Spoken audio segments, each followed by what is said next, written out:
On a l'impression de la connaître depuis toujours tellement elle a marqué notre paysage télévisuel. Elle a animé des émissions populaires des deux côtés de l'océan, produit des shows de variété, des documentaires sur des enjeux de société importants et mené 4000 entrevues dans sa carrière selon sa page Wikipédia, dont plusieurs avec des personnalités parmi les plus influentes. C'est un grand honneur de recevoir notre démone nationale, Julie Snyder. Salut Julie. Merci Hugo, c'est très bon pour mon ego, cette introduction-là. J'ai tout donné. Merci, je sens que le reste va être de la chenoute. Tout le ça? côté, la Oui. portion intellectuelle est réglée. Là, on va tomber dans les bas-fonds. Crémeuse ou traditionnelle? Non, c'est pas tout de suite ça, les petites questions niaiseuses. Ça, c'est vers la fin. Ça fait bizarre, pour vrai, de te retrouver parce que j'ai l'impression de te connaître maintenant. Je me suis attaché. Ben oui, on a passé des vacances ensemble quasiment. On a voyagé ensemble. C'était des vacances de travail, là, mais, Oui. ou du travail en mode vacances. Pour ceux qui pensent si on est en date, on est allé faire un reportage. Ben moi, je suis allé faire un reportage au Panama. Sur Survivor. Sur Survivor, toi, t'étais là. Je pensais te croiser. On m'avait murmuré que tu serais là, mais je pensais pas qu'on irait souper, que je transporterais tes valises et que tout oui, ça. Oui, tu as contribué beaucoup à rendre... ton voyage. À rendre mon voyage moins pénible. Parce que moi, je voyage pas léger. J'ai beaucoup de valises. Je suis insécure. C'est mon insécurité. Oui, j'ai vu que tu avais ton kit au cas où que ça serait propre. Oui. Tu le sais jamais. Là. Tu peux Oui. être invité à quelque chose de chic. Oui. Tu peux être invité à quelque chose dans boîte. Tu sais jamais. Oui. Alors moi, je suis toujours prête à tout. Et je tiens ça. J'étais jeune, j'allais à l'église avec ma grand-mère. On allait à la messe, puis on partait avec un parapluie, même s'il faisait beau. Dans ce temps-là, là, on n'avait pas la météo en temps réel. Tu sais, on partait, là, on avait un kit de survie pour l'église. On avait toujours un peu de nourriture, un peu de breuvage. Donc, c'était-tu long à ce point-là, les messes? Ou... Ben non, mais ça durait 45-50 minutes. On était prête à tout. Oui. C'est ça, donc j'ai hérité de cette insécurité-là. Étais-tu la mère qui traînait 10 000 affaires pour pas que les enfants s'emmerdent d'aller au restaurant puis tout ça? Ben, je traînais surtout mes seins, je dirais, parce que j'ai été le garde-manger de mes enfants. C'est quelque chose, je pense que je suis dans mon palmarès des choses dont je suis le plus fière, là, c'est d'avoir suivi les règles de l'OMS, l'Organisation mondiale de la santé, qui dit que jusqu'à 6 mois, tu ne dois donner que du lait maternel à ton enfant. En tout cas, c'est la recommandation. C'est controversé, ça, parce que les gens qui n'ont pas donné de lait maternel se font quand même un petit peu shamer, ostracisés. Et dans les années 80, on était tous biberonnés à l'enfant-lac. Moi, j'étais biberonnée aussi. Mais en fait, c'est qu'on n'est pas obligé de suivre la recommandation de l'OMS. Non. Mais c'est quand même une recommandation. C'est comme on n'est pas obligé de ne pas fumer. Mais on sait que c'est mieux de ne pas fumer que de fumer.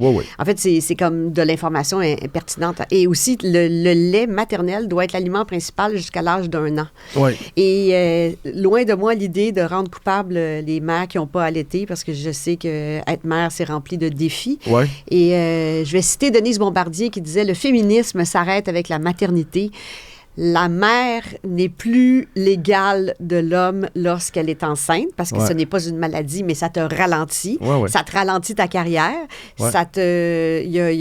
tu subis des préjudices économiques, donc tu gagnes moins ta vie. Tu es moins productive. Donc, moi, je n'étais plus une productrice de télé pendant plusieurs années. J'étais aussi une productrice de lait. Et c'est ça qui avait... Non, c'était la priorité, c'est de produire mon lait plus que de produire des émissions de télé. Ben, je suis d'accord. Même aujourd'hui, je pense que, tu sais, il y a un effort, il y a un coup de barre qui s'est donné, mais la charge mentale, moi, je suis un gars, je ne l'ai pas. J'en ai moins fait à cause de ça. Tu sais, moi, après 2 semaines, je retournais à la job. C'est sûr qu'on n'est pas à force égale. Là, je ne veux pas tomber dans le potin rapidement, mais j'ai-tu entendu quelque part que tu avais allaité jusqu'à temps que... Quand même longtemps, là. Toi, tu étais pro-allaitement. J'ai allaité mon fils pendant 6 mois juste avec mon lait. Après ça, jusqu'à l'âge d'1 an. Puis j'avais commis l'erreur avec mon fils de lui donner des biberons de mon lait. À peu près après 6 semaines. Et après ça, je suis devenue porte-parole pour la direction de la santé publique en matière d'allaitement.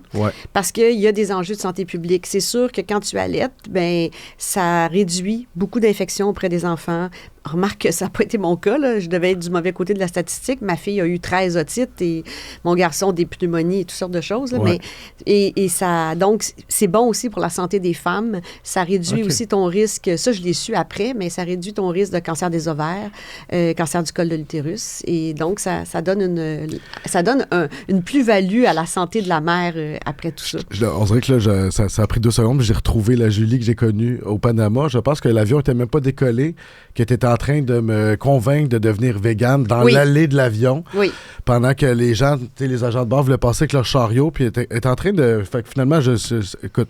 parce que c'est le lait de vache, ça devrait être pour les veaux. Oui, mais... Ça devrait pas être pour les humains. Ça va juste être 1 heure, cette entrevue-là, malheureusement. Je suis désolée, je te casse déjà les oreilles avec mon véganisme. Ça fait partie de ton charme. Moi, ça a fonctionné avec moi. Déjà, d'ailleurs, je tiens à dire, pour les gens qui sont des habitués, c'est la première fois que je suis pas assis de l'autre bord. Non, parce que moi, je m'assois du côté-là. Je suis arrivé là, dit, va-t'en là, je vais m'asseoir là. Moi, je suis une germaine. J'ai dit, oui, Julie, pas de problème. Mais sans farce, imagines-tu comment la gang de Survivor qui vivent avec des fourmis à terre couchées dans le sable, qui créent des liens. Parce que nous autres, on a juste passé une semaine dans des bonnes conditions. J'avais une belle chambre puis tout ça, mais on a même créé un petit groupe Facebook. Genre, on essaie de garder contact. J'avais un petit spleen, moi, après. J'étais comme, mais ça fait bizarre de ne plus revoir cette gang-là. Avec Catherine Beauchamp, on se disait, c'est vrai que, imagine comment qu'en une semaine, on s'est vu beaucoup. Là. Bien, c'est sûr que pour les équipes qui vivent complètement, ils sont complètement déconnectés de leur intendance aussi, les équipes. Tu sais, quand tu es coordonnateur de production, ben, tu t'occupes plus de mettre tes poubelles chez vous. Tu es complètement déconnecté.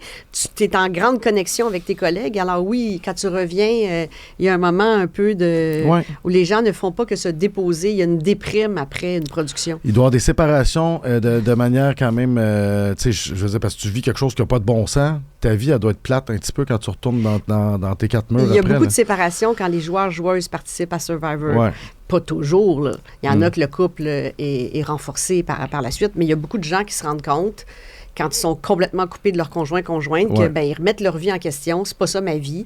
Donc, quand tu participes là, comme joueur à Survivor, c'est arrivé, tu sais, comme Audrey Morissette et Sébastien Dastou dans Survivor 2, le célèbre maire d'Amos. Écoute, on a témoigné de cette idylle-là en direct à la télé. Là. Mais je pense que c'est pas vraiment pendant Survivor que ça s'est développé. Je pense que c'est vraiment juste après, quand ils se sont revus, parce qu'ils sont dans la même secte. Ils ont vécu la même chose. C'est comme, je ne veux pas comparer ça, évidemment, à quelque chose d'aussi cruel et tragique que la guerre du Vietnam, mais seuls ceux qui sont allés au Vietnam comprennent ce que c'était d'aller... Les vétérans de Survivor. Là. C'est ça. Il y a un côté, évidemment, c'est une comparaison là, que je mets entre beaucoup de guillemets, mais s'il y a un côté où tu es allé à la guerre...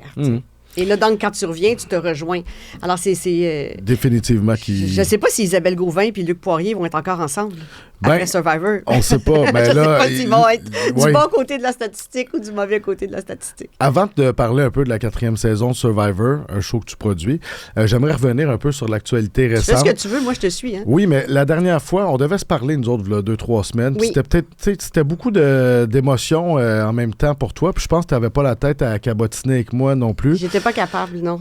Mais là, je vais revenir là-dessus. On a appris récemment que Gilbert Rozon avait retiré sa poursuite en diffamation contre toi et Pénélope McQuaid après un règlement à l'amiable. Comment tu avais réagi dans ce temps-là quand tu as vu ça? Comment j'ai réagi? J'étais soulagée pour Pénélope. Moi, les propos que j'ai tenus, c'était dans le cadre de la semaine des 4 juillet. Ce qui faisait que ma compagnie d'assurance pouvait payer mon avocat. Puis, j'étais soulagée pour Pénélope qui, elle, avait des frais d'avocat à payer. Parce que l'animateur est protégé par la compagnie d'assurance. Comme si tu vas à Tout le monde en parle, Guillaume Lepage est protégé. Mais toi, si tu dis quelque chose, tu n'es pas protégé. Sur son plateau. La même chose, sûrement qu'Urbania a des assurances sur Hugo Meunier, mais que moi, ici, j'en ai pas en ce moment. Alors, j'étais pas consciente de ça à l'époque. Puis, c'était très spontané. Là, pour comment on en est venu à parler de ça, c'était pas ça du tout le plan d'entrevue. C'était une petite partie de l'entrevue. Et j'étais soulagée que ça se règle, c'est sûr, parce que j'avais pas envie de retourner, raconter mon histoire. J'ai raconté mon histoire, j'ai fait une déposition au poste de police en 2017. Ça devait être confidentiel. Il y avait un petit verrou sur l'ordinateur. Mais il se trouve toujours quelqu'un dans un poste de police qui a des amis journalistes. Et donc, ça s'est su. Et là, quand ça s'est su, j'ai pas eu le choix de dire qu'évidemment, ils avaient 2 sources. Donc, un journaliste qui a 2 sources peut sortir la nouvelle. Aurait pu le sortir sans même t'en parler? Et donc j'ai accepté que ça sorte publiquement. Mais je suis allée aussi témoigner au poste de police avec une caméra et donc, qui t'interroge longuement. Et c'est ça qui a fait que ça a intéressé l'avocat des Courageuses, Bruce Johnston. Ouais. Parce que quand j'ai fait ma déposition au policier, filmé sur caméra, lui a lu ça. Et à cette époque-là, je n'avais parlé à aucune femme. Je n'avais pas parlé à Pénélope, je n'avais pas parlé à Patricia Tulane, qui sont à peu près les 2 seules femmes dans ce groupe-là que je connaissais. Les autres, je ne les connaissais pas du tout. Je ne les aurais pas reconnues dans la rue. Donc, quand il a vu ça, puis là, il s'est dit, elle était complètement toute seule à raconter ça sans avoir parlé à aucune autre victime. Et c'est ça qu'il a aimé parce que ce témoignage-là corroborait un modus operandi de Gilbert Rozon donc dans le procès des Courageuses. C'est pour ça que j'ai été appelée à témoigner. Exact. Et que sur le coup, je ne voulais pas y aller. Et la fin de feuilleton judiciaire de 6 ans, Rozon justement a toujours nié, mais dans son jugement, le tribunal a exprimé avoir aucune raison de remettre en doute ton témoignage. Il te croyait de manière catégorique. J'imagine que même si de l'autre côté, tu as une personne qui nie, c'est un soulagement quand même d'être entendu. Je pensais pas que ça allait me soulager d'aller témoigner. J'avais plutôt peur. J'avais peur de faire une gaffe puis que ça allait nuire au dossier des Courageuses.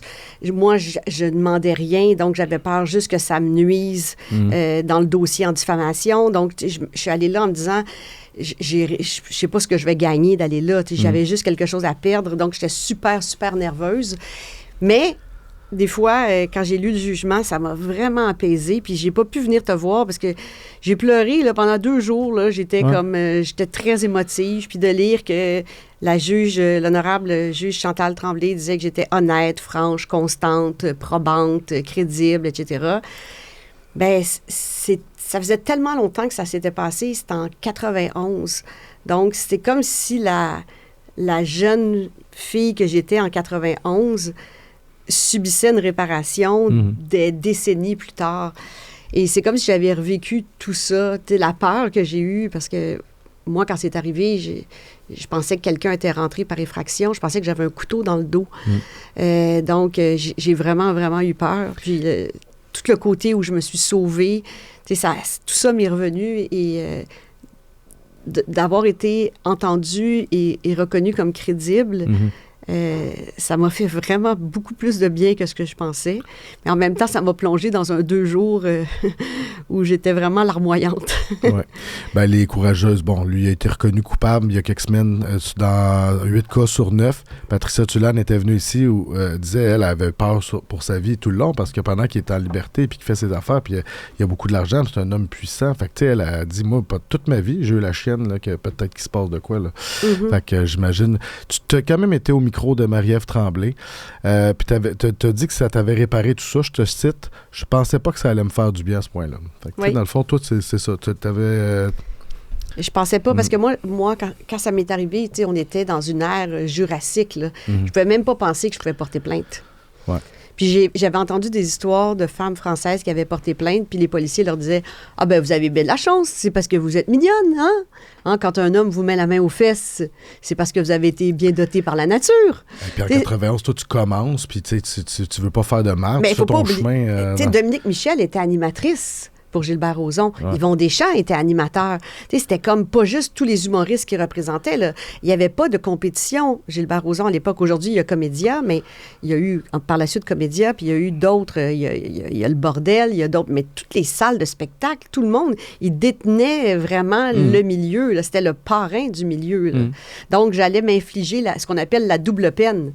Déjà, j'avais la peine d'avoir vécu ce que j'ai vécu, l'agression, mais j'allais pas m'infliger moi-même une double peine, c'est-à-dire perdre mon emploi, ne plus être capable de travailler.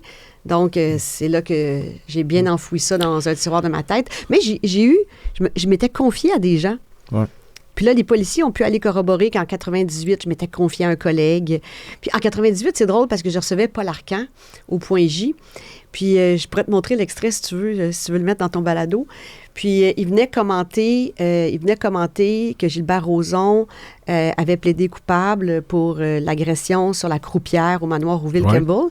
Et on me voit en début, quand je parle de ça, j'ai « Faites-vous-en pas, les filles, Gilbert Rozon n'est pas ici, on est en sécurité. » Il y a comme des petites brides qui étaient sorties. Ouais. Puis comme je me suis confiée à des gens avant 2017, mais ça a pu aussi corroborer pour les policiers que ça ne m'est pas arrivé seulement quand j'ai vu le MeToo. Là, je m'étais confiée avant.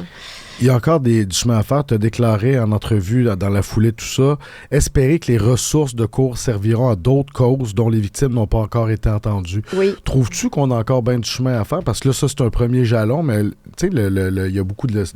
l'affaire Pellico, mais là, on a juste vu le truc de CNN la semaine passée où il y a des forums de millions de gars qui échangent des trucs pour soumettre chimiquement leurs femmes, tout ça. Tu sais, on aurait pu croire qu'on va dans le bon sens, mais il y a encore beaucoup de job à faire. Oui, mais je pense qu'il va y avoir aussi jurisprudence. Je pense que la juge Chantal Tremblay, elle savait très bien que son jugement allait être très scruté. En fait, elle a fait 2 jugements. Un jugement aussi sur l'article 28.58, là, je ne me rappelle jamais du nom de l'article, là, sur les mythes et stéréotypes, sur la constitutionnalité de ça. Puis ça, il faut quand même dire que c'est le gouvernement actuel là, qui a fait passer cet article-là. Bien, évidemment, avec les partis de l'opposition aussi qui ont voté, mais il faut quand même féliciter le législateur.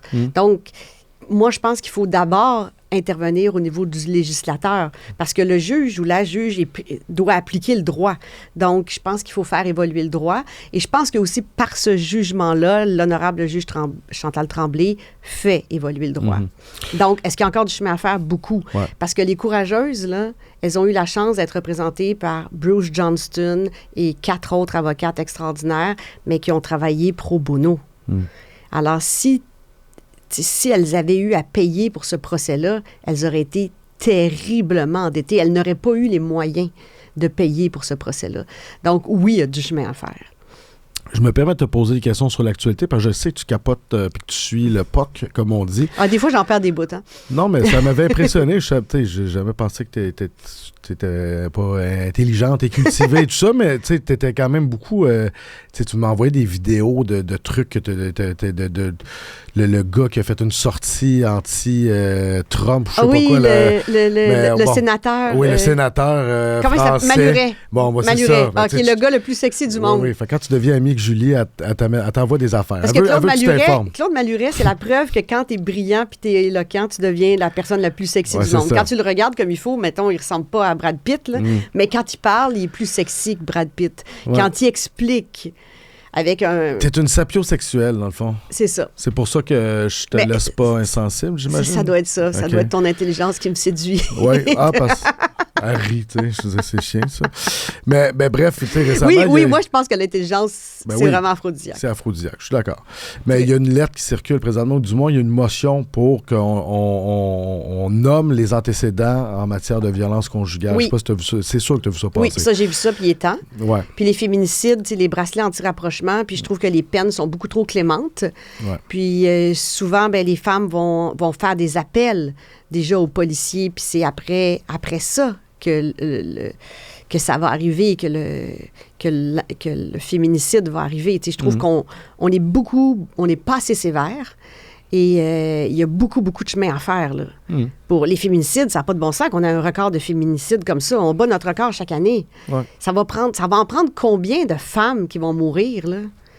Puis, on parle des féminicides, mais aussi des infanticides, parce que souvent, la mère ou parfois la mère va survivre. Tu sais, comme Isabelle Gaston, bien, c'est clair qu'il a voulu punir Isabelle Gaston.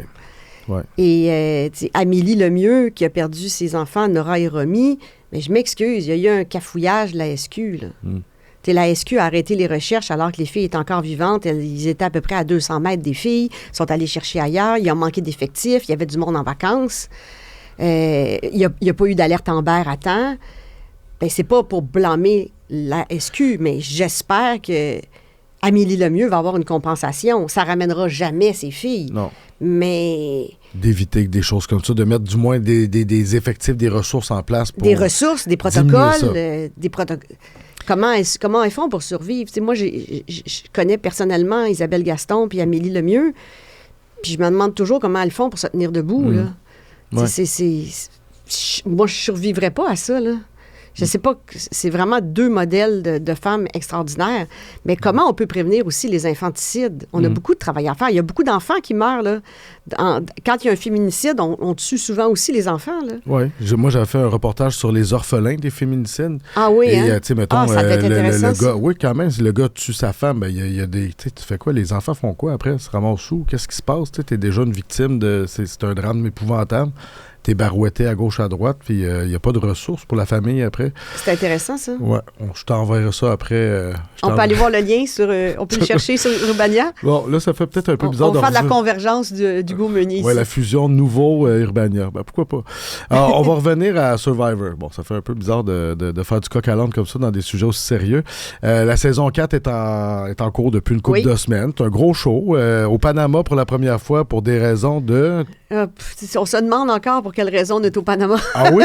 Vous regrettez ou... Ben, c'est parce que c'est plus complexe finalement que tourner aux Philippines. Alors que l'idée de base, c'était plus simple? C'était plus simple parce que c'était plus proche. Donc dans le même fuseau horaire. Même fuseau horaire, 6 heures de vol. Okay. Mais c'est aussi que nos équipes étaient vraiment très, très malades aux Philippines. Il y avait comme une espèce de gastro qui finit jamais. Tu sais, au moins, quand tu as une gastro, après 72 heures, tu es content, tu as perdu un petit 2 livres. Fait que là, tout le monde, ça passait pendant toute la Non, mais c'était comme une espèce de pseudo-gastro, mais infini. Okay. Donc, le monde revenait. C'était fou. Là. Il avait perdu plus de poids que les joueurs qui mangeaient juste du riz. Tu voyais l'équipe avant, après. Donc, c'était une de nos motivations. Ouais. L'autre motivation, c'est que les diffuseurs nous donnent le même montant d'argent pour faire la même émission. Peu importe c'est où. Puis, avec ça, ça nous permet de mettre plus d'argent à l'écran parce qu'il y a des crédits d'impôt au Panama pour les productions qui vont tourner au Panama. Okay. Sauf que c'est un risque que le producteur prend parce qu'il faut le financer et ça va prendre à peu près 2 ans avant de revoir peut-être la coûte. C'est un peu stressant. Mettons, c'est un peu stressant d'un point de vue financier, produire Survivor. J'en doute pas. C'est quoi la mauvaise surprise du Panama? La mauvaise surprise, c'est les marées qui étaient beaucoup plus changeantes. C'est-à-dire qu'il y avait un plus grand impact à la marée. Et donc, on a perdu... il y a un bateau qui a coulé. On a perdu de l'équipement. C'était... À un moment donné, ça venait même risqué pour l'équipe là, d'aller sur la mer. Quand les marées étaient trop hautes, les vents étaient trop forts dans les bateaux. Ça brasse, on l'a fait des petits tours de même. Nous autres, ça brassait. Là. Oui, il fallait se cramponner quand même. Là. Puis nous autres, on était chanceux. Là. Il n'y avait pas de vent ces jours-là. Là. C'était des bonnes journées, puis ça brassait beaucoup. Donc, la mer est beaucoup plus... tu te rappelles que tu étais accroché après moi, puis tu disais, Hugo, t'es tellement fort...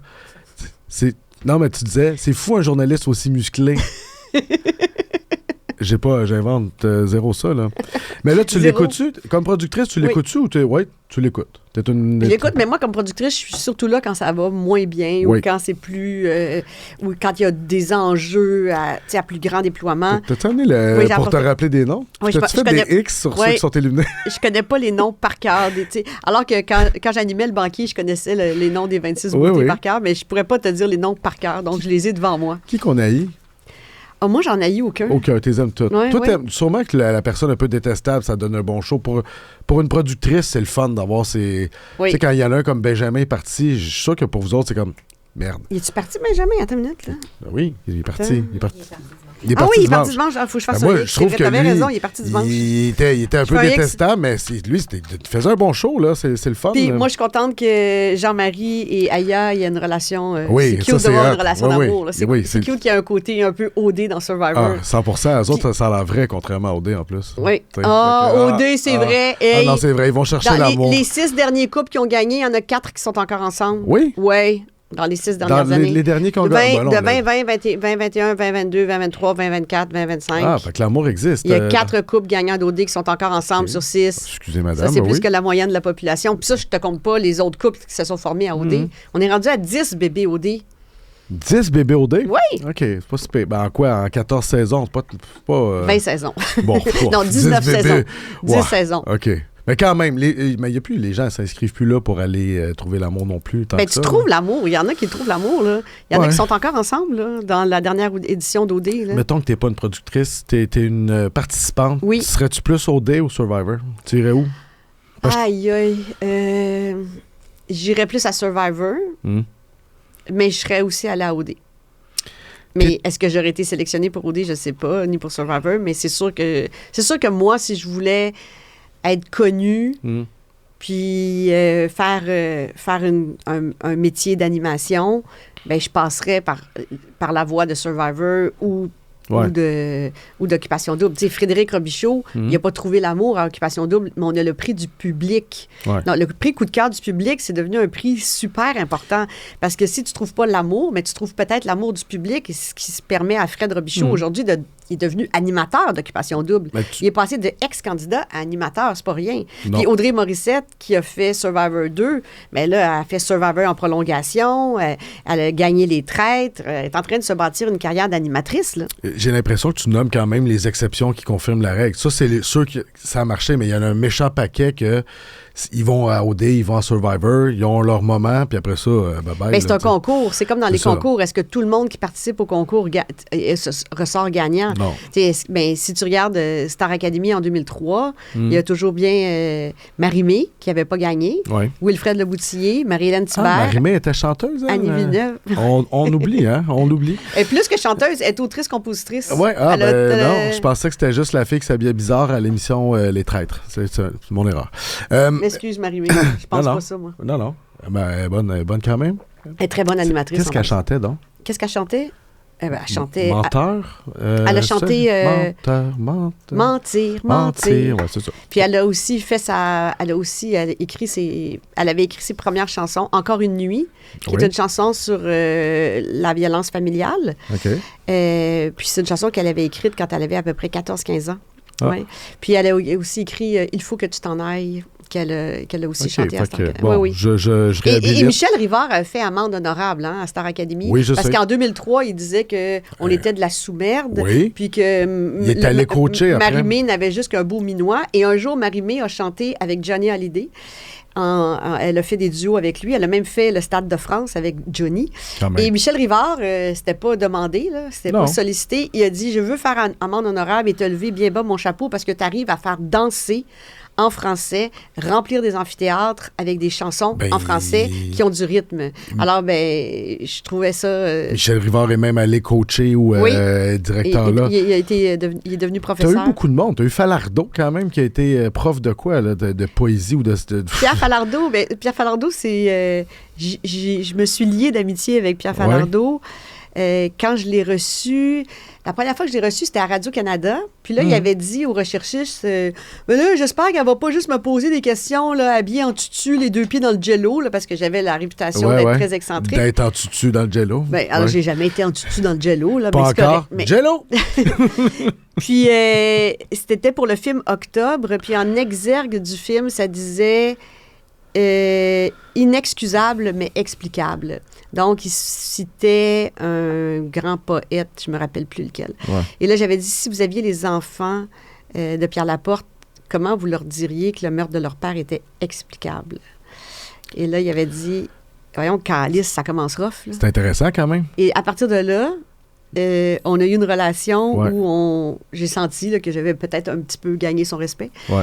Et après, c'est le summum de ma carrière. Moi, mes enfants sont très, très fiers d'une chose dans la vie de leur mère, c'est qu'elle a joué dans Elvis Gratton 2. Quand même. Tu faisais quoi dans Elvis Gratton? Je jouais mon propre rôle. Ah ouais. Je suis loin de gagner un Oscar pour ça. Non, mais quand même, c'est vrai que c'est dans un projet de Falardeau, c'est prestigieux. Non, j'étais très, très excitée. Donc, comme j'étais amie avec Falardeau, lui, il était venu faire une nuit de la poésie. Puis, il y avait eu un documentaire aussi qui décriait Star Academy qui s'appelait Star Apoplexie. Puis, il était venu quand même donner un autre éclairage sur Star Academy. Qui t'a essayé d'avoir comme que ça n'a jamais marché, mais qui a été ton rêve inassouvi de coach? Parce que t'en as eu un méchant paquet. Les coachs, j'ai pas mal lu. Tout ce que tu moi, Hugo, j'ai pas mal tout ce que je lis. Oui, ça, je le sais.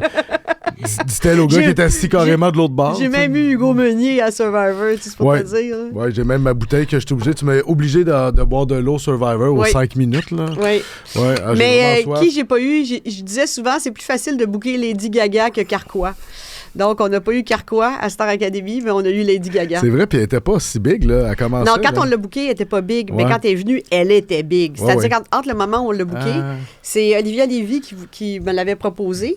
Je trouvais que la chanson était super bonne, puis je me disais... C'était Poker Face. Oui, c'était Poker Face, mais c'était Poker Face avant que Poker Face soit connu. C'est pour ça que l'instinct puis le flair, c'est important. Hein? C'est pour ça que Renan Gélil a appelé sa maison de production les productions Feeling, parce que mon instinct puis mon flair me disaient...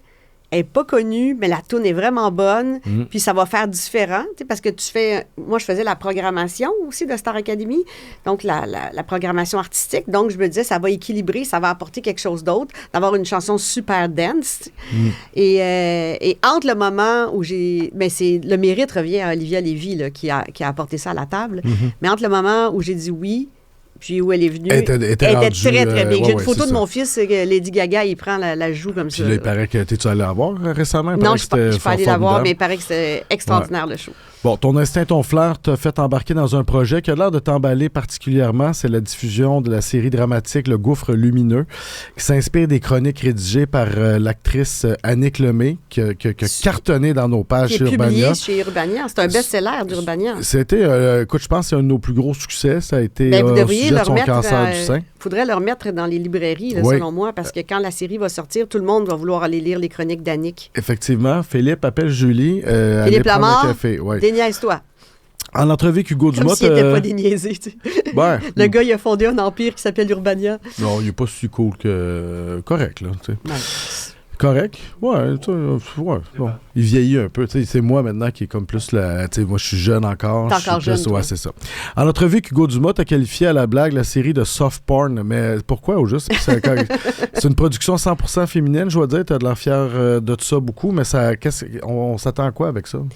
Tout d'abord, ça part des chroniques d'Annick Lemay dans Urbania que j'ai lues parce que je recevais Annick Lemay pour parler d'un autre sujet, mais j'ai voulu lire le livre d'Urbania. C'est-tu les seules choses que tu lis d'Urbania? Oui. Je savais. C'était la première fois que je lisais vraiment quelque chose d'Urbania, c'était ce livre-là. C'est fin pour moi. Non, mais je dois te le dire. Okay. Mais maintenant, je te lis. OK. Je te lis, puis je vais aller voir ce que tu as fait sur Guillaume le Métis-Vierge. Ah, OK. Ouais. Tu es allé là? Mais je te lis. Parfait. Oui. Mais donc, ça part de ça, puis après ça... Oui, le cancer, et on va voir dans cette série-là le cancer comme on ne l'a jamais vu. Mais dans cette série-là, il y a aussi de la sexualité parce que quand tu as le cancer, tu perds un sein, 2 seins. Comment tu te réappropries ou pas ton corps après? Est-ce que tu es capable d'avoir de la sexualité après ça ou pas? Ouais. Et donc, oui, il y a des scènes aussi, il y a des scènes sexuelles. C'est pas que ça, là, mais il y en a parce que ça fait partie de la vie. Et nous, on a voulu montrer le cancer. Quand je dis on, c'est Annick Lemay est la créatrice de la série. C'est coécrit par Marie-Ève Perron, qui a aussi une plume extraordinaire, et qui joue le rôle d'Annick Lemay. Parce que Marie-Ève est plus jeune qu'Annick. Donc, comme ça s'est passé quand Annick avait autour de 44-45 ans, c'est Marie-Ève Perron qui joue son rôle. Ouais. Et en plus de jouer, Marie-Ève a aussi coécrit. Et Marie-Ève, elle a quand même, je trouve, beaucoup de courage de... Tu sais, t'acceptes de te montrer nue très souvent parce que c'est le cancer du sein, qu'est-ce que tu veux? C'est pas le cancer de la gorge, hein? Le cancer du sein, donc tu montes tes seins. Tes seins sont à la télé. T'es en bédaine parce que tu t'injectes dans le ventre. Donc, elle est très...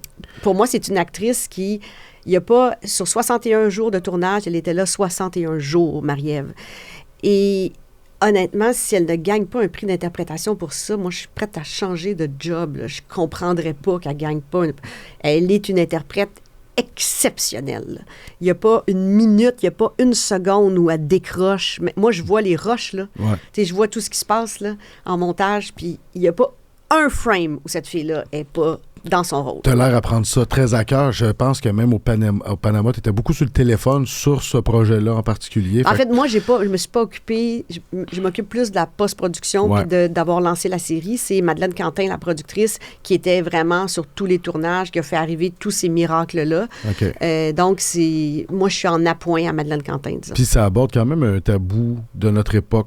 Je pense que j'ai pas vu grand-chose là-dessus, mais c'est vrai que la sexualité, on l'a vu abordée par les personnes âgées un peu dans certains trucs, mais pour les personnes qui ont eu l'ablation ou le cancer du sein, c'est vrai qu'on n'a pas rien vu là-dessus. Il y a toutes sortes de sujets aussi, le sujet de la coparentalité, comme quand tu es malade, comment la garde partagée est moins évidente, aussi comment tu perds beaucoup d'argent. On se rend pas compte que les gens qui ont le cancer ont des grandes pertes financières, tu sais. Parce que, par exemple, le personnage, elle arrête de travailler. Tu peux pas travailler là, quand tu n'as plus de cheveux sur la tête, puis que tu as des traitements de chimio, que ça te met knock-out pendant 3 jours où tu vomis. C'est difficile d'aller travailler, là.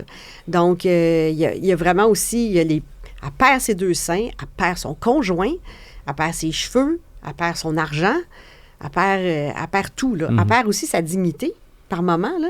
Puis c'est très poignant, mais en même temps, il y a des moments très drôles dans la série. On rit aussi. Ça, c'est l'humour d'Annick. Puis il y a un personnage que j'adore, qui est un peu un Hugo Meunier, là. Il représente le gros Denis. Comment ça, gros? Non, mais il s'appelle le gros Denis. Non, mais il représente le déni. Donc, c'est son personnage avec qui c'est un personnage avec qui elle a du fun. Comme moi, en ce moment, j'ai du fun avec toi. Fait que tu fais partie de mon déni, de ma journée de fou que j'ai à faire. Donc, elle a un personnage qui s'appelle le gros Denis. C'est un jeu de mots pour dire déni, parce que, selon Annick, tu as besoin du déni. Quand tu as un cancer, tu as besoin d'avoir des moments de déni pour passer au travers. Moi, ma blonde a eu le cancer du sein. Ah oui? Oui, puis moi, j'étais le gros déni, c'était moi. Fait que je magasinais, pour vrai, je vais passer pour cruel, je magasinais son cercueil pour la faire rire, puis ça marchait. Tu sais, moi, là, j'ai l'air complètement insensible, mais c'était comme... à battre tripait, les enfants étaient jeunes, tout le monde avait peur, puis moi, j'ai vite compris que le truc, c'était de dédramatiser cette affaire-là. Fait que des fois, mettons, je faisais comme si c'était pas là. Ouais, ben, Acajou, qu'est-ce que vous avez eu de moins cher? Là, oups, là, je faisais comme si... Là, elle était crampée, tu sais, c'est sûr qu'elle aurait pu... Fait que c'est avec l'humour que tu as dédramatisé. Elle avait pas un grade 4, là, elle avait un grade 2, je pense. Mais est-ce qu'elle a eu la mastectomie? Ben oui, elle a eu... oui. Fait que le docteur Guertin nous a fait tout un job, on le remercie. Elle a eu une mastectomie. Oui. Puis après ça, elle a eu une reconstruction des seins. Oui, c'est ça, mais ça se fait sur le live maintenant. Ouais. Avant, là, tu pouvais passer 1 an avec mono-sein. Oui. Parce que c'est juste un, elle. Oui, puis là, ils ont chopé, reconstruit, le même. Fait qu'il est sorti de là avec une nouvelle poitrine. Avec Puis tu ne l'as pas laissé. Parce que dans 80%... non, là, j'avais pas de raison de la laisser. Elle avait des beaux seins maintenant, fait que je reste avec. C'est... Ça sera pas possible. Non? OK. Non, mais je reste avec parce que je l'aime. Non, mais quand le couple est formé, quand ça fait 5 ans ou moins que le couple est formé, selon les statistiques, 80% des hommes vont quitter leur conjointe qui a un diagnostic de cancer du sein. Oui. Mais souvent, c'est parce que le gars, il voulait de toute façon peut-être laisser sa blonde, il était plus bien en relation, mais il y a un certain confort. Puis là, quand le cancer frappe, là, il se dit, ben là, je peux pas rester. Là. Je peux pas rester, c'est trop... Il faut que ton couple soit solide. Moi, ma blonde, elle pouvait pas lire les chroniques d'Annick Lemay. C'était trop. Non. Puis moi, ma blonde, quand ma petite était jeune, puis elle disait, tu diras à Simone un jour que j'aimais bricoler, puis tout ça. J'étais comme, boy, nous autres, on a commencé quand même... on sait pas, là. Tu sais pas comment ça va finir. Simone, c'est ta fille? Ma fille. Mais là, finalement, elle est sortie du bois. Rémission, tout est beau. Elle va vieillir. La fille d'Annick Lemay, elle s'appelle Simone aussi, hein? Eh oui. Ah oui? Oui. Ah, ben c'est peut-être pour ça qu'elle ne voulait pas lire les chroniques de... Elle s'appelle Simone, la fille d'Annick. OK. Et donc, là, ta blonde va mieux? Oui. OK. Mais est-ce qu'elle a eu des pertes financières? Bon, pas vraiment. Okay. Elle est prof. OK, comme donc, en partant, ils sont millionnaires, les profs. Là. Ben fait oui. que, c'est ça. Fait que, c'est le premier million qui est le plus rough pour eux autres. Là. non, tout va bien chez nous. Là, je ramène l'entrevue sur moi. Non, mais c'est intéressant que tu parles de ça. Ouais. Ben oui, moi, je trouve ça super intéressant. Parce que c'est une série qui va toucher beaucoup les hommes. Oui. En fait, qui va toucher tout le monde parce que le cancer, ça touche tout le monde. Tout le monde connaît quelqu'un. Tout le monde connaît quelqu'un qui a le cancer. Surtout que c'est diagnostiqué tellement tôt aujourd'hui que, on en connaît tous, quelqu'un qui a un cancer du son. C'est un retour à Radio-Canada pour une série depuis L'Enfer, c'est nous autres, pour la télé. Si vous êtes 30 ans que j'étais pas allée à Radio-Canada télé. Oui. Tu as été à Radio aux Îles. Oui, en 2017, à Ici Première aux Îles, oui. Le Phare, es-tu vendu? Le Phare est vendu, Hugo. Aïe. Quelle saga, hein? Je suis allé lire ça, j'ai fait, faut-tu que je parle de ça? Mais là, bon, tu peux me parler de tout ce que tu veux. Ben, je sais bien. Mais là, finalement, tu vas quand même finir tes jours aux îles. Tu as quand même une maison là-bas. Ben, si je suis encore capable de payer des taxes et tout ça, là, parce que les taxes sont très chères aux îles, ça a beaucoup augmenté. Oui. Mais si tu veux que je te fasse un virement, tu me le dis. Là, avec plaisir, Hugo, je vais le prendre. OK. Parce que c'est les gens confondent célébrité et enrichissement. Hein? Dans ma tête, toi, tu es très riche. Oui, mais c'est juste dans ta tête. Ah oui? Oui, parce que je ne suis pas très riche, non. Ben, tu pourrais travailler chez Urbania. Les salaires sont vraiment bons. Je pense que c'est, tu sais quoi, 200-300 000 le salaire minimum en rentrant. OK, parfait. Je vais m'inscrire. Je vais envoyer mon CV à Philippe Lamar. Les productions J existent depuis bientôt 30 ans. Oui. C'est des shows comme Star Academy, on en a parlé, de la production d'artistes locaux internationaux, des séries comme OD Survivor complètement lissées, qui, bravo, vient de gagner un prix d'ailleurs. Un Olivier. C'est notre deuxième Olivier qu'on gagne. C'est hot, c'est très bon, ça. On a gagné 7 Gémeaux, on a gagné prix Révélation d'IAR à Cannes, on étant Rosalie Vaillancourt, qui a été la révélation, à Cannes Série, au Web Marseille Fest. Les auteurs ont gagné plein de prix, réalisateurs aussi. Oui, c'est très... J'écoute ça avec ma fille, là. C'est bien le fun. Merci. Est-ce que l'avenir incertain de la télé t'inquiète? Oui. On est très inquiets. Surtout que nous, on est un vrai producteur indépendant, Production J, tout comme Urbania est une vraie... Absolument. Ou, mettons, KO TV ou Pamplemousse. Mais on est de moins en moins nombreux, les indépendants. Ouais. Je pense on est bientôt minoritaire parce qu'il y a à peu près une dizaine de maisons de production maintenant qui appartiennent à des diffuseurs, donc qui sont des filiales des diffuseurs. Alors, ce n'est plus de la vraie production indépendante. C'est-à-dire que le diffuseur, le crédit d'impôt qui s'en va au producteur, pas dans les poches du producteur, mais pour réduire le prix de l'émission, mais là, le diffuseur va bénéficier de ce rabais-là sur l'émission, puis en plus, il bénéficie, si l'entreprise fait des profits, il va en faire, tu sais. Donc, on est de moins en moins d'indépendants. C'est de plus en plus difficile de survivre. Je ne blâme pas les compagnies qui vendent à des diffuseurs, parce que tu vois le chèque passer, tu vois la fin de ton stress. On voit des initiatives qui échappent à la télé. Tu sais, récemment, il y a eu un match de hockey à Laval qui s'est passé par Twitch, qui a rejoint plus de monde que la télé. Il y a, je pense, c'est les Oscars qui vont être diffusés sur YouTube avant longtemps. C'est quoi le chantier que les productions J pourraient investir à l'avenir? Bien, nous, on est des producteurs de contenu. Alors, peu importe le contenant, c'est ça notre force, c'est qu'on est fort en contenu. Donc, est-ce que, par exemple, tu parles de Complètement lycée, ça avait été refusé en série télé, c'est devenu une série web sur nouveau.ca. Et là, forte de ce succès-là, la série a pu être à la télé conventionnelle. Mais donc, c'est de produire pour des plateformes, de peut-être aller sur YouTube, de continuer à faire du bon contenu puis de trouver le bon véhicule. Mais c'est super dur en ce moment, la production. Là. Oui. Je me dis, quelqu'un qui voudrait partir sa maison de production en ce moment, ça me paraît impossible. Ton chapeau de productrice, justement, je trouve qu'on dirait qu'il remplace tranquillement pas vite celui d'animatrice. Est-ce que c'est voulu? Est-ce que le téléphone sonne moins pour les projets on-cam? C'est voulu parce que de 2020 à 2023, j'ai animé 104 heures de télé par année. Donc, mettons 400 émissions, là, pour faire un chiffron, là, dont 200 heures en direct. Juste pour te dire, à l'époque, Patrick Huard qui faisait la tour, lui, faisait 52 heures par année, puisque c'est des émissions d'une demi-heure. Moi, j'en faisais 104, ce qui est plus même que Guy Lepage, parce que Guy Lepage, il fait 3 heures, mais une fois par semaine. Donc, j'avais vraiment besoin de repos. Après ça, j'ai fait chaque seconde compte, un quiz de culture générale. Et là, je te dirais que tant que Production J, tu sais, je veux m'assurer que Production J soit bien en selle. Ma priorité, c'est ça. Mais oui, je veux réanimer dans un avenir, pas à court terme, mais à moyen terme, oui, je voudrais réanimer. Sens-tu que 2 poids, 2 mesures?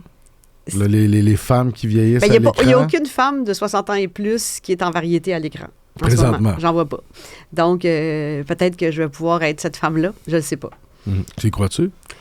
Je sais pas, j'ai pas de boule de cristal, là, mais c'est quand même un constat triste à faire. Tu sais. Oui. Il y a Anne-Marie Dussault qui est vraiment spectaculaire, mais on est dans le domaine de l'information. Mais c'est vrai aussi que tu deviens meilleur. Un homme de 55 ans, il est dans son prime. Puis il prend de la valeur en vieillissant, mais pas une femme.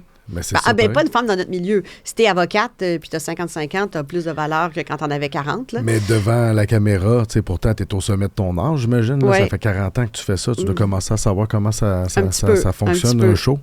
Tes enfants, suivent-tu tes traces? Je sais que ton gars écrit des questions à... Chaque seconde j'ai fait mes devoirs. Hein? Oui. Mais ta fille est dans le mannequinat. Mais je veux dire, y a-tu eux autres, ils s'en vont-tu là-dedans? Mais moi, j'ai toujours pensé que comme parent, t'es pas là pour faire... T'es pas là pour que tes enfants fassent qu'est-ce que toi, tu veux qu'ils fassent. Mais t'es là pour les accompagner. J'ai beaucoup aimé le Collège Sainte-Anne quand j'ai entendu le PDG Hugo, il s'appelle Hugo justement, Cavanaghi, qui a toute la vision. Il disait aux parents, si vous êtes ici pour qu'on rende vos enfants là là où vous avez décidé qu'ils iraient, vous êtes à la mauvaise place, il y a plein d'autres écoles pour ça. Nous autres, on est là pour trouver des nouveaux métiers qui n'existaient pas il y a 10 ans. Tu sais, qui aurait dit en 2005 qu'être gestionnaire d'une chaîne YouTube, tu pouvais être millionnaire? Ça n'existait pas, là. Donc, mes enfants, je veux pas leur imposer de suivre mes traces ou les...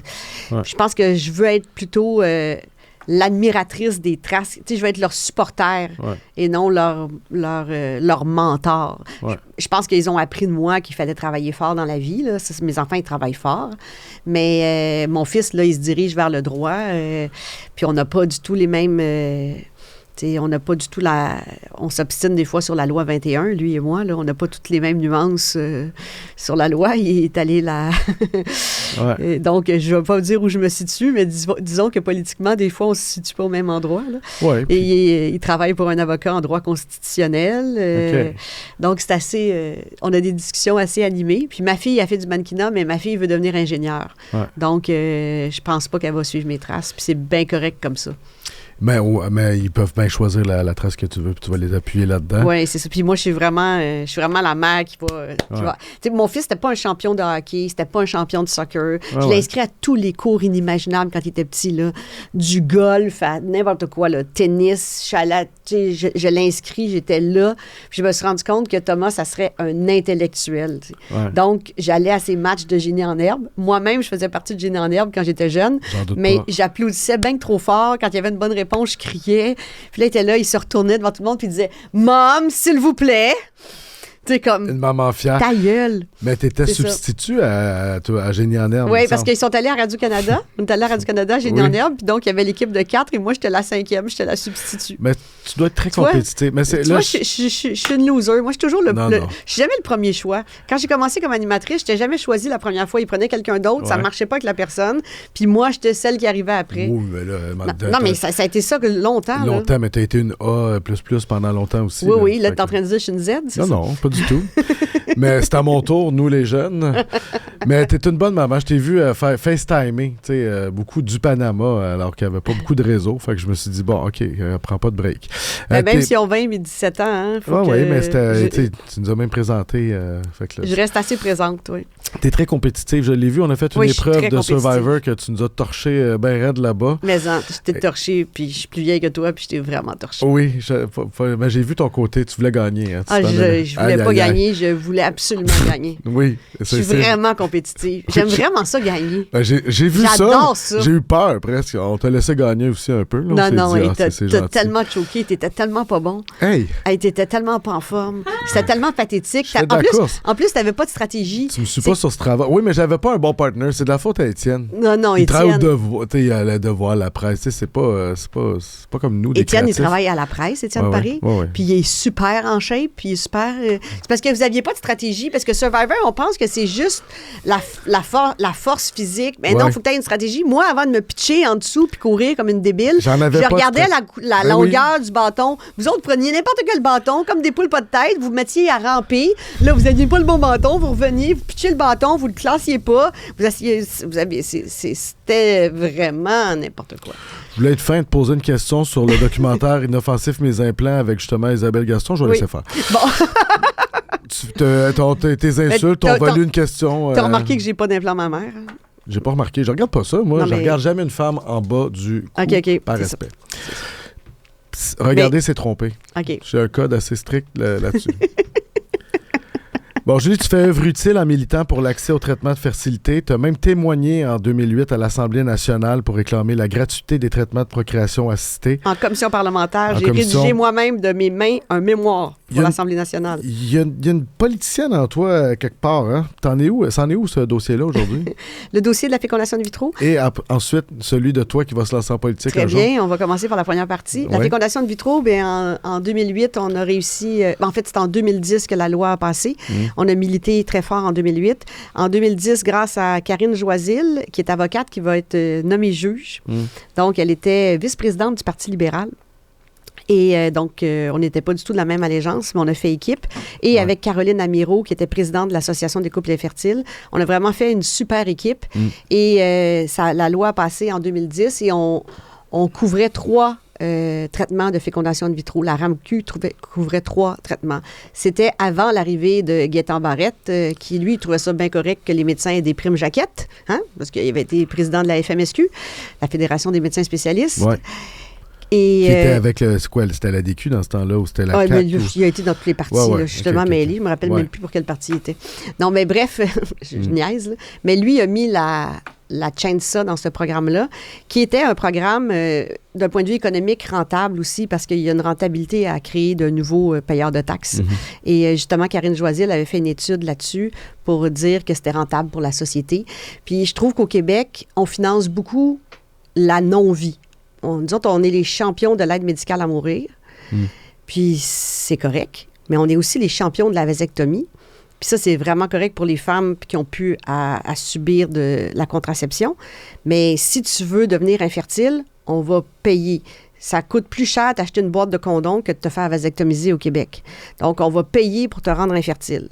Et là, toi, Hugo, dans 5 ans, dans 10 ans, tu as décidé que regarder, c'était plus trompé. Puis là, tu repars avec une... Je fais comme tout le monde, là. Je fais ma deuxième famille. Tu fais ta deuxième famille. Ouais. Et là, la fille, a dit, ben oui, mais là, je veux un enfant. Fait que là, Hugo, il va se faire vasectomiser. Qui va payer pour ça? Nos taxes encore. Je suis pas vasectomisé. Ah, t'es pas vasectomisé. Non, j'ai trop peur de ça a l'air souffrant. OK, donc t'es pas vasectomisé. Bien, si tu l'étais, on aurait payé.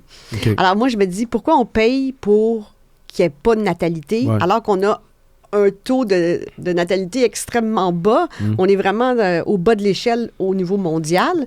On devrait payer... puis c'est pas vrai que c'est un bar ouvert, comme Gaétan Barrette avait dit, parce que ça fait très, très mal. Fait que quand tu dis que c'est un bar ouvert, là, c'est parce qu'il n'y a aucune connaissance là, de ce que c'est que la fécondation in vitro, parce qu'il n'y a personne qui va là pour le fun. Parce que crois-moi, moi, j'en ai eu 6. T'es passé par là, et ici, nous autres, on les a payé, nos fécondations in vitro. Je suis allée à New York, je suis allée à Paris, je suis allée à Montréal, partout. Et finalement, c'est au CUSUM que je suis tombée enceinte de Romy. Je peux te dire que mes 6 fécondations in vitro, elles ont fait très, très mal. Puis on te met en ménopause. Là. C'est comme, on te met en ménopause, on shut down tes hormones. Fait que t'as tous les symptômes de la ménopause. Puis là, t'as plein d'hormones, des injections. Après ça, on te surstimule comme une prépubère en crise qui pop de l'ovule devant Justin Bieber. Puis là tu popes de l'ovule, puis envoie donc. Puis là, après ça, il faut qu'on t'anesthésie parce qu'on va dans tes ovaires ponctionner. Ah, non. Oui, Gaétan Barrette n'a pas vécu ça. Non. Fait que quand tu dis bar ouvert, je pense plutôt qu'il parle de ses parties de médecins spécialistes. Bon, je me suis craquée. Ça y est, je l'ai dit. Fait que tu te lances quand? Non, mais pour vrai, je sais que ça t'intéresse. Pas de te lancer en politique, mais toutes ces affaires-là... mais là, il y a une pétition sur le site de l'Assemblée nationale. J'aimerais ça que tu la signes. Oui? Oui, c'est une pétition pour qu'on couvre à nouveau les 3 traitements de fécondation in vitro. Tu sais, quand tu me dis quelque chose, je le fais. J'aimerais ça que tu la signes, puis je profite j'aimerais ça que les gens la signent. Tu as soutenu Soraya publiquement aux dernières élections. Es-tu contente de ton choix? Je suis contente d'avoir soutenu Soraya parce que Soraya, je l'ai connue avant qu'elle fasse de la politique elle-même. Puis, elle a même eu un mandat de production J. Donc, c'est comme si ma collègue Madeleine Quentin se présente aux élections. C'est sûr que je vais la soutenir, que je sois pour ou contre son parti. Là. C'est ça. Donc, je soutiens beaucoup les femmes en politique. Ouais. Et je suis contente d'avoir soutenu Soraya. Puis, je trouvais que Valérie Plante, Marie Plourde, qui sont pas dans le même parti, ont fait un excellent travail aussi en politique. Je trouve que c'est important qu'il y ait des femmes en politique. Julie, tu viens d'un milieu modeste, mais tes parents t'ont envoyé à Jean-Eudes, valorisaient beaucoup la culture. Qu'est-ce qui reste de la petite Julie de Greenfield Park? Aïe. Je suis née à Greenfield Park. J'ai grandi pendant 21 ans à Boucherville, sur une rue...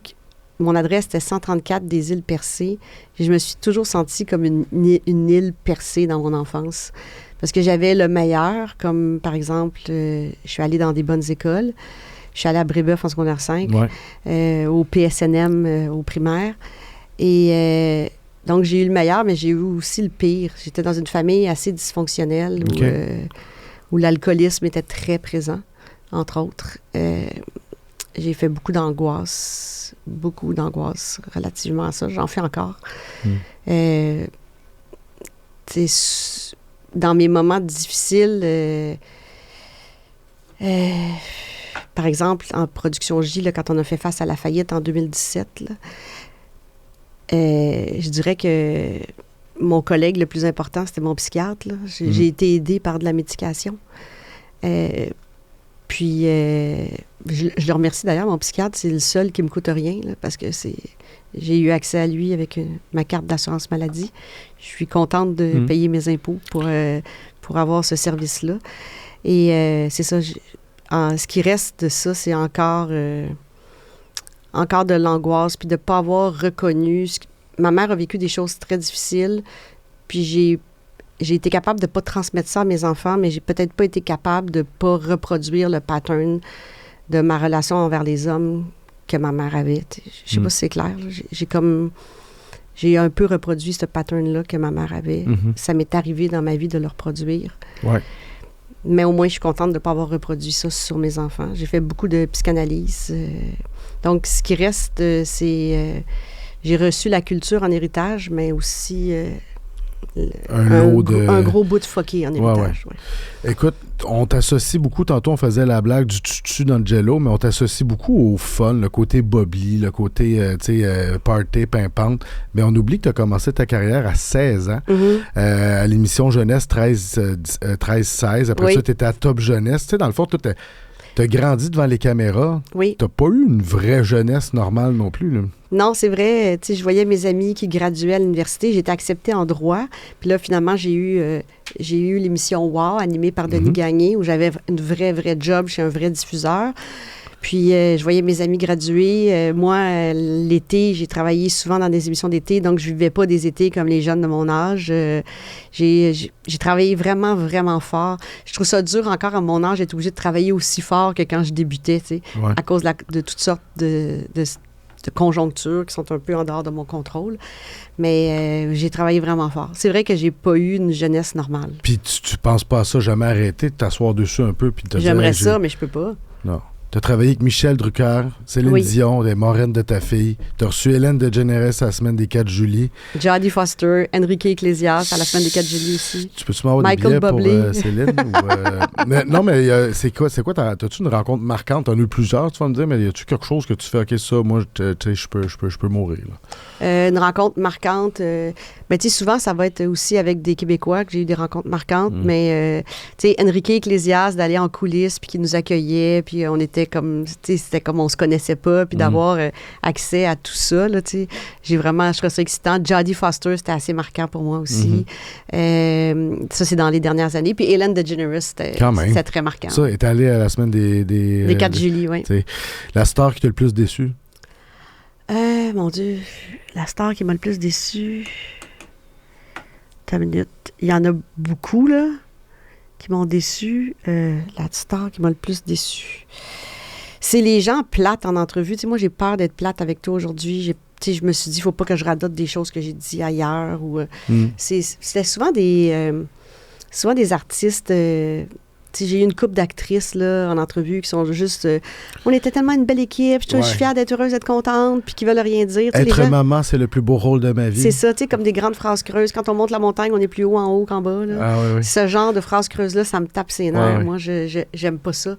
Donc, oui, mais là, je peux pas les nommer, là, mais tu sais, quand... pendant des années, les gens me disaient, tu t'ennuies pas de faire un talk show parce que j'ai pas voulu faire de talk show quand mes enfants étaient jeunes. Puis je me disais, le jour où je m'ennuie d'un talk show, je me rappelle de 2-3 actrices en entrevue bien plates là, qui veulent rien dire. Là. Tu donnes pas... Parce que faire une entrevue, c'est comme faire l'amour. Fait que la personne qui fait l'interview, qui fait l'entrevue, elle a beau se mettre, elle a beau se préparer, tout ça. Puis si l'autre, elle reste sur le bord du lit avec ses bas, mais ça se passe pas. T'sais, Barbara Walters disait, c'est comme jouer au tennis, mais si l'autre te renvoie pas la balle, ben t'as beau être... Take two to tango. Oui, mais c'est ça. Les intervieweurs se préparent, les interviewés se préparent pas. Puis des fois, il faut se préparer à dire des choses pertinentes, intéressantes, puis sortir de notre... du correct... Politically correct. Politically correct, comme on dirait en latin, oui. Donc, on a un peu fait l'amour. C'est ça, Est-ce qu'on fume une cigarette après? Non, parce que là, j'ai arrêté de vapoter, parce que j'ai vapoté quand mon ex-époux a commencé à faire de la politique. Ben là, ça venait avec un lot de gens qui fumaient autour de lui. Et à un moment donné, il fallait que je convainque quelqu'un de l'appuyer. Et c'était Éric Lapointe. Puis Éric Lapointe m'avait dit non. Alors, j'ai continué à faire ma vidéo avec une autre personne qui l'appuyait. C'était Flavie Payette, la petite fille de Lise Payette. Et là, il est venu puis il a dit, je m'en vais fumer dehors. Quand je reviens, je vais te le faire, ton appui. parce que j'avais vendu ma vie, là. J'avais pitché ma vie. Quand là, tu veux quelque chose. Oui, j'avais pitché ma vie. Il dit, je m'en vais fuir dehors, puis quand je reviens, si tes caméras sont prêtes, je vais l'appuyer. OK. Moi, pas pris de chance. Je suis allée dehors pendant qu'il fumait sa cigarette au cas où il allait changer d'idée. Ouais. Là, j'ai fumé une cigarette avec lui. Ouais. Et là, après ça, je me suis mise à fumer. T'avais déjà fumé? Ben, j'avais fumé un petit peu là, quand j'étais jeune là, pour dire... c'est de la faute avec la pointe si tu recommences à fumer. Non, c'est pas un jeu. Non, on est vraiment responsable de nos propres actes. Ouais. Donc, après ça, je me suis mise à vapoter et j'ai vapoté pendant 10 ans. Ouais. Donc, en ce moment, je suis full patch. T'es patché? Ouais, je patch ici, ça marche, ça? Oui, ça fonctionne, les patchs. Fait que des fois, je mets des patchs numéro 2, ça me donne mal au cœur. Après ça, je mets du 3. Ça me coûte bien cher de patch. Je te dirais là, que j'ai un budget patch. Un budget, oui. Mais tant mieux, c'est ça. Puis je trouve ça très, très dur d'arrêter de vapoter. C'était comme ma doudou, c'était comme ma suce. Je vapotais là, avant de me coucher. Là. Puis là, je me relevais, là, puis j'avais ma petite suce. Là. C'était vraiment une addiction terrible. Puis on ne sait pas tant que ça. C'est pas encore établi si c'est pas un peu... Je sais que c'est moins pire que la cigarette, mais ça reste un peu de la cochonnerie, j'imagine. Là. Ben, en tout cas, j'imagine que c'est mieux de ne pas vapoter que de vapoter. Tu fais pas beaucoup d'entrevues comme ça. Tu sors pas beaucoup en Non, entrevue. Je sors pas beaucoup. Je suis bien casanière. Oui. Merci. T'as-tu aimé sortir? Oui, j'ai vraiment aimé sortir. Ça m'a fait du bien, Hugo. Merci beaucoup. Je suis toujours contente de te voir. Pareillement. J'espère te convaincre de devenir végétarien. Ben, t'as semé une graine de lin ou de quelque chose dans ma tête, mais oui, après ça, tu me fais... As-tu un chien, un chat? J'ai un chat. OK. Explique-moi pourquoi tu peux dépenser des milliers de dollars pour ton chat, à qui tu vas prêter des sentiments, des émotions, avec qui tu vas vivre de l'intimité, là. Non, puis à côté, tu peux manger un petit cochon, ou un veau, ou un agneau. Est où ta logique? Est où ta logique, Hugo? Dans ton équipe, je sais. J'avais travaillé dans une ferme laitière et les vaches étaient enchaînées toute la journée. Puis le pire, il écoutait c'est quoi en plus. C'était 24/7. Puis je trouvais ça tellement triste. Le veau a couché, ils l'ont tout de suite enlevé. La mère, la vache, là. Oui, elle savait, là. Elle hurlait. Elle bug pendant. Elle beuglait. Moi, j'ai été témoin de ça. J'ai fait, wow, OK, c'est trash quand même. Oui. Tu vois, moi, je mange encore du yogourt. Ouais. Je trouve ça aussi cruel, je trouve ça paradoxal. C'est parce que je mange aucune viande, aucun crustacé, aucun poisson depuis 1991. Même pas une fois au chalet, là. C'est jamais arrivé. Mais... Tu te rappelles-tu, tu cherchais une gelato vegan au Panama? Oui, j'ai cherché de la gelato vegan au Panama. Non, c'était pas évident, mais tout ça pour dire que là, mon prochain défi, c'est de devenir une vraie végane. OK. On devrait tous être végétariens, au moins. Oui, au moins végétarien, c'est un premier pas. Merci, Mme Snyder. Merci, M. Meunier.